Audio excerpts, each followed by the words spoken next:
अस्सलामुअलैकुम। पाकिस्तान के chief justice Asif Saeed खोसा retire हो गए हैं, जबकि पाकिस्तान के नए चीफ जस्टिस मिस्टर जस्टिस गुलजार अहमद हैं। आसिफ सईद खोसा ने अपने दौर के दौरान अपने काम से काम रखा, तो वहीं अपनी मुद्दत मुलाजमत के आखिरी अय्याम में भी वो चंद फैसलों की वजह से जस्टिस इफ्तिखार चौधरी और जस्टिस साकिब निसार की तरह मुतनाज़े हो गए। जस्टिस गुलजार अहमद एक ऐसे वक्त में अपने सुप्रीम कोर्ट के चीफ जस्टिस बने हैं जब मुल्की इदारों के दरमियान बदएतमादी की फिजा अपने अरूज पर है और कोई भी इकदाम या रद्द अमल इस चिंगारी को आग में बदल सकता है। हम इस वीडियो में जस्टिस गुलजार अहमद के बारे में मालूमात आपके सामने रखेंगे, क्योंकि मौजूदा हालात में जब परवेज मुशर्रफ को सजाए मौत के मुतनाज़े फैसले के बाद सुप्रीम कोर्ट में अपील दायर की जा चुकी है, तो हर पाकिस्तानी ये जानना चाहेगा कि इस मुतनाज़ा फैसले को नए चीफ जस्टिस गुलजार अहमद किस तरह देखते हैं। क्या वो इस फैसले को कलअदम करार देकर मुल्क के अंदर पाई जाने वाली बेचैनी को दूर करेंगे, या फिर वो इस फैसले को बरकरार रखेंगे जिससे कि मुल्की इदारों के दरमियान ताल्लुकात को मजीद खराबी की तरफ जाने से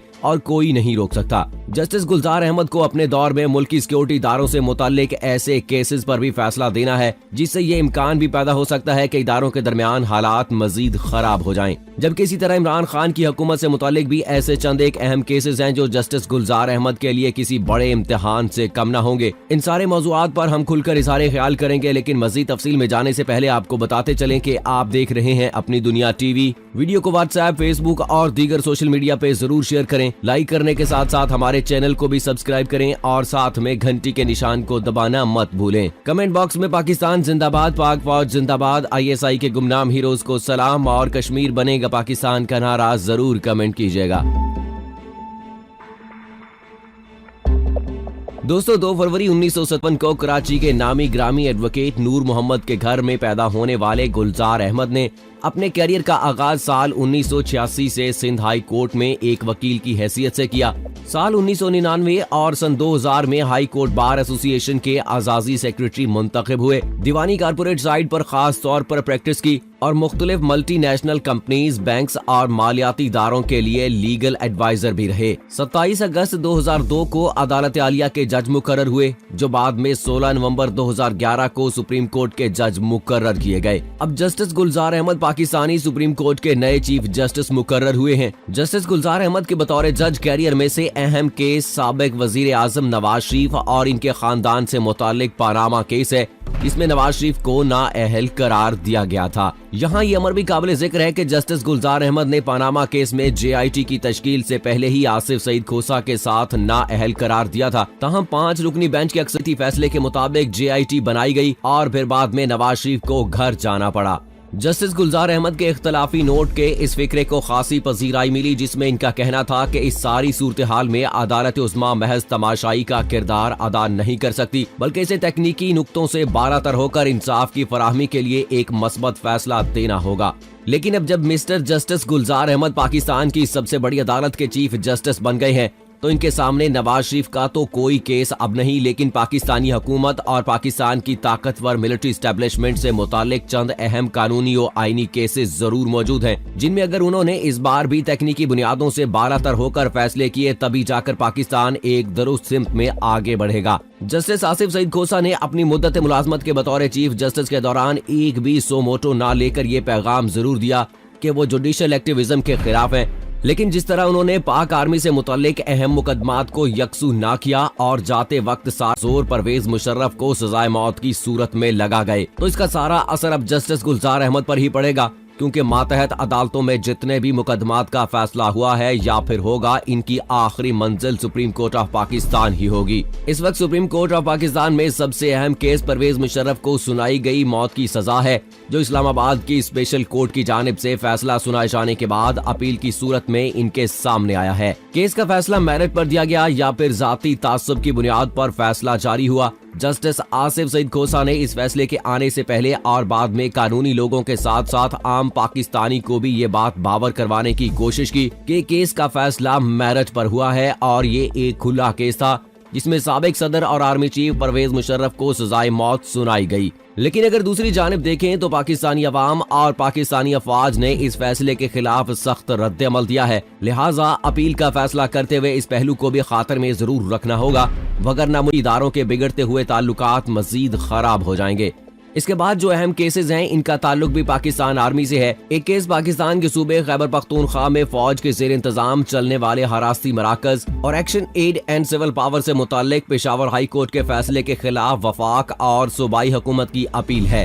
तो इसके अलावा पाकिस्तान की मिलिट्री कोर्ट्स की तरफ से 70 से जायद दहशत गर्दों की अपील है, जिन्हें मिलिट्री कोर्ट से सजाए मौत मिलने के बाद पेशावर हाई कोर्ट ने इनकी सजाओं को मुअत्तल कर दिया था। इस फैसले के खिलाफ भी हुकूमत की जानिब से अपीलें दायर की गई हैं। ये दोनों केसेस कोई आम केसेस हरगिज नहीं है। इस मुल्क की सलामती के लिए पाक अफवाज ने अपनी जानों के नजराने पेश किए हैं और मिलिट्री कोर्ट्स के फैसले को अगर पेशावर हाई कोर्ट के फैसले के मुताबिक कलअदम बरकरार रखा गया तो फिर ये दहशतगर्द रिहा होकर मजीद कत्लो गारत करेंगे। जबकि पाक फौज के जेर इंतजाम चलने वाले हराती मराकज में भी पाक आर्मी किसी सूरत भी टीटीपी और पीटीएम के फितना पुरवर अशखास को रायत हरगिज नहीं दी। यूं इन दोनों केसेस पर अगर नजर डाली जाए तो ये केस मुल्क की अदलिया और मिलिट्री एस्टेब्लिशमेंट के ताल्लुकात में एक बड़ी तब्दीली का पेश खैमा हो सकते हैं। इसके अलावा आर्मी चीफ की मुद्दत मुलाजमत से मुतालिक 6 माह की मुद्दत भी जस्टिस गुलजार अहमद के दौर में ही खत्म होगी और कुछ लोग तो अभी से रेड पिटीशंस दायर करने के लिए तैयारी कर रहे हैं ताकि हुकूमत को इस मसले का हल एक्ट ऑफ पार्लियामेंट की बजाय आईनी तरमीम की सूरत में निकालने का हुक्म जारी किया जाए। दोस्तों, यूं इन तमाम केसेस जो पाक आर्मी से जुड़े हुए हैं उनमें ये गुंजाइश बाहर सूरत मौजूद है कि मुल्क के दो अहम इदारों के दरमियान ताल्लुकात मजीद खराब हो जाएं।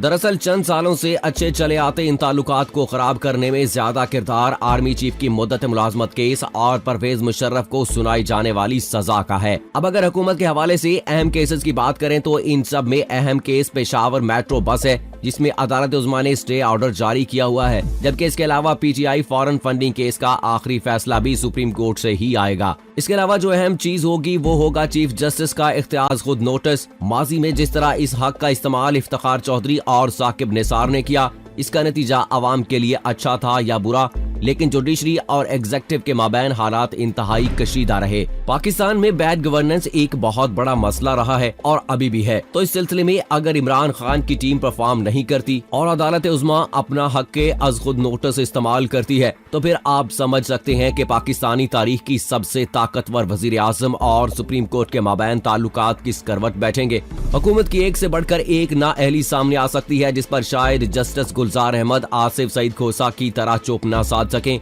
जैसा कि आसिफ सईद खोसा ने भी 100 मोटो नहीं लिया था। अब अगर जुडिशरी के अंदर की बात करें तो वहाँ भी हालात बहुत गंभीर हैं और आम आदमी को इंसाफ की फराहमी में बेशुमार रुकावटें हैं। वकलागर्दी का बड़ा सबसे मसला अहम है, तो वहीं सुप्रीम जुडिशल काउंसिल में कुछ रेफरेंसेस भी जस्टिस गुलजार अहमद का कड़ा इम्तिहान साबित होंगे, जिनमें से अहम रेफरेंसेस जस्टिस काजी फायज ईसा से मुताल्लिक है, जिसके बारे में ख्याल किया जाता है कि रेफरेंस भी हुकूमत और मिलिट्री एस्टेब्लिशमेंट की बाहमी सोच का अक्कास है। क्योंकि फैसलाबाद धरने में काजी फायज ईसा के अहम मुल्की इदारे के खिलाफ रिमार्क्स पर बड़े गुस्से का इजहार किया गया और दूसरा अहम रेफरेंस होगा पेशावर हाई कोर्ट के चीफ जस्टिस वकार अहमद सेठ के खिलाफ, जो हुकूमत ने मुशर्रफ केस का फैसला सुनाए जाने के बाद दायर करना है। यहाँ एक बात अहम होगी कि अगर इस फैसले की रोशनी में ये रेफरेंस दायर होता है तो फिर इस रेफरेंस को चलाना मुश्किल होगा, क्योंकि किसी जज के खिलाफ इसके फैसले के नतीजे में जुडिशल काउंसिल में रेफरेंस दायर नहीं किया जा सकता। और अगर जस्टिस वकार अहमद के खिलाफ रेफरेंस में इल्जामात ही कुछ और आयद किए जाते हैं तो भी जस्टिस गुलजार अहमद पर ही दबाव होगा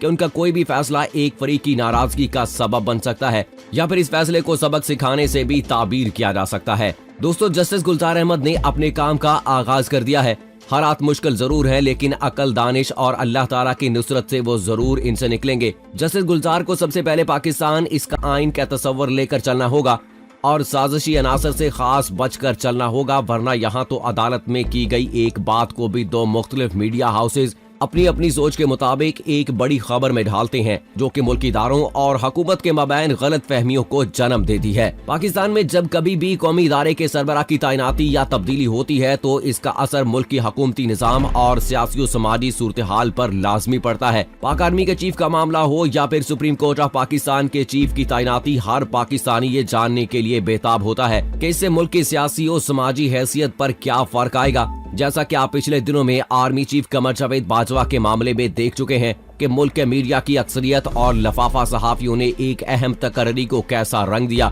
लेकिन वजीर आज़म इमरान खान और पाक आर्मी ने बहसियत इदारा इस हिजानी और मोहलिक सूरत हाल से निकलने के लिए दानिशमंदी और होशमंदी का मुजाहरा किया, जिससे मुल्क एक बड़े बहरान से निकल गया। जब से इमरान खान की हुकूमत आई, मुल्क के बदमाशिया और माफिया ने हर मुमकिन कोशिश की है कि इस मुंतखब हुकूमत को मुल्क के अहम इदारों के साथ लड़ाकर ऐसा उलझाया जाए कि इस हुकूमत को मुल्क की तरक्की की राह छोड़कर सिर्फ इदारों को जेर करने में ही काफी वक्त लगाना पड़े, जिसका नतीजा इमरान खान की नाकामी की सूरत में निकले। लेकिन इमरान खान ने अपने तर्ज अमल से ये सब कुछ नहीं होने दिया। मुल्क के इदारों और अदालतों का हद दर्जा एहतराम किया गया और अब भी इमरान खान ही वो वाहिद उम्मीद है जो पाकिस्तानी अदलिया और मुसल्लह अफवाज के मबैन इत्मीनान को बहाल करा सकते हैं, क्योंकि ये सोच पाई जाती है कि कुछ अरसे से पाकिस्तानी मुसल्लह अफवाज को जानबूझकर टारगेट किया जा रहा है। सो दोस्तों, इस हवाले से आपकी क्या राय है कमेंट बॉक्स में जरूर लिखिएगा। मुझे अगली वीडियो तक इजाजत दीजिए। फी अमानिल्लाह।